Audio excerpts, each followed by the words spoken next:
May I ask for clarification on a different subject? Yes. Thank you. In the past, I've heard you say that certain types of food preparation changes the vibrational nature of the food, cooking it or freezing it. No, what you've heard other people say that. Oh, okay, You've sorry. heard people say that to us. Okay. And what you've heard us say in response is your vibration is everything, and how you feel about everything affects the way everything that you are interacting with affects you. In other words, it's your vibration that matters, not the condition of that. However, we want to also add to that when you're in the receptive mode, you see, oh, you're really going to like this. This is the second most important thing that we've ever said to you. So let's start with what we just said, that your inner being knows where you stand in relationship to everything that you desire and knows how to best get you there.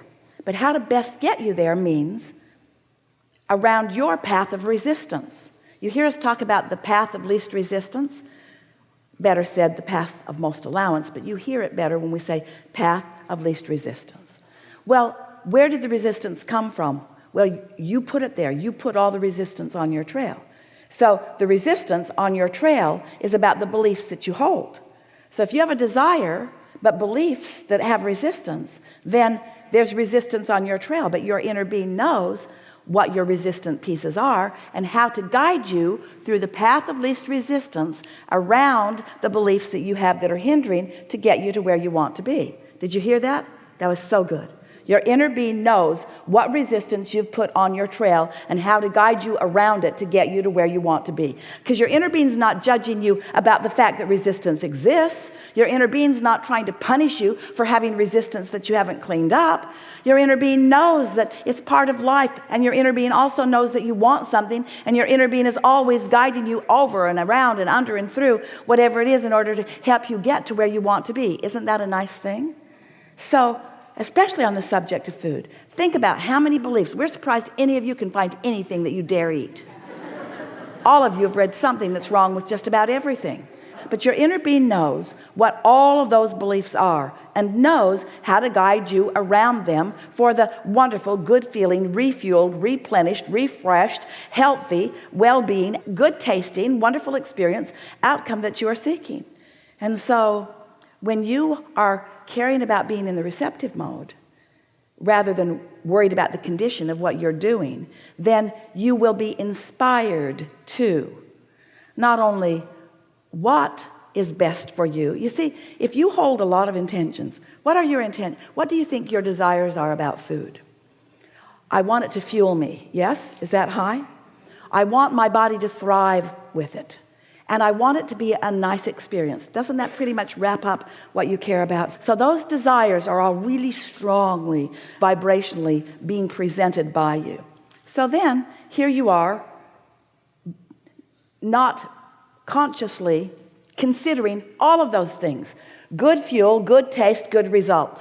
That's what you're looking for.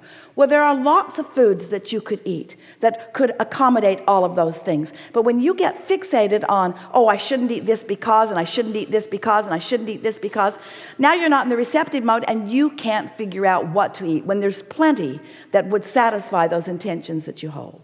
Does that make sense to you? Yes.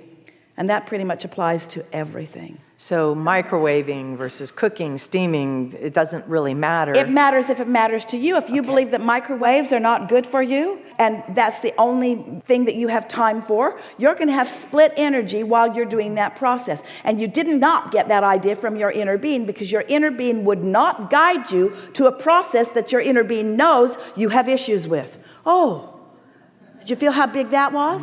You're never going to get an inspired desire over something that your inner being knows is an issue to you. You have the ability. Are you all hearing this? We're so out here on the leading edge, and this is such a wonderful conversation that we're having. So here you are living in a world with all kinds of things going on. Your inner being, what you call God or source, didn't say, well, let's get it all cleaned up. Let's get all of it cleaned up so that this one can come and live in this world. Instead, you come to live in a world with all kinds of things going on. because you have the ability to tune into who you really are and find your way through all of that to a really happy life.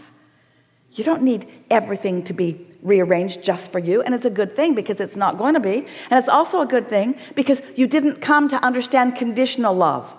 And it's also a good thing because other people are here with the same right that you have to be here, and they might want different things than you want, and you don't get to choose for them how you all get to live. You only get to choose how you get to live. If we were sitting in your physical shoes, we would be standing and shouting with joy about the awareness of the statement that we just made. Really. Really. So you get to live in this diverse world with all of these people who have different desires and beliefs, and you don't have to control, and it's a good thing because you can't, not one of them in order for you to live happily ever after. And since your inner being knows what every one of your prejudices are, every one of your stumbling blocks is, your inner being will guide you around every one of them if you will care about the receptive mode. 4 times 4 is 16.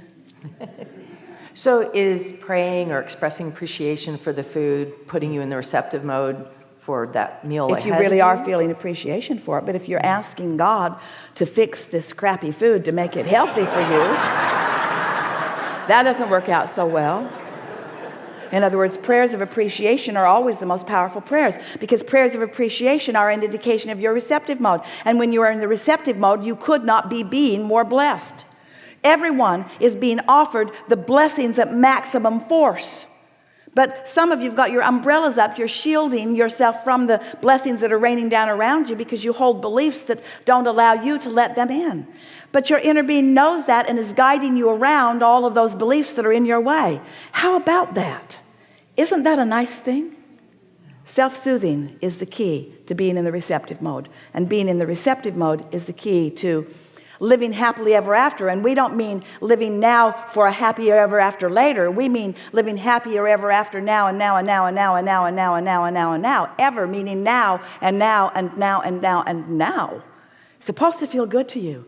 When new ideas come, oh, that is so delicious. And when you allow those ideas to prosper in the culture of your good feeling vibration, then the cooperative components that come into place, like our friend was talking about, people giving him rides and giving him ideas and telling him what to do, even giving him coffee, that's the way it is supposed to be for you. All kinds of people surrounding you all the time, living from their point of receptive mode, happily ever after. Joy, joy, joy. Joy is the key. Joy is the key. Joy is the key. Joy is the key.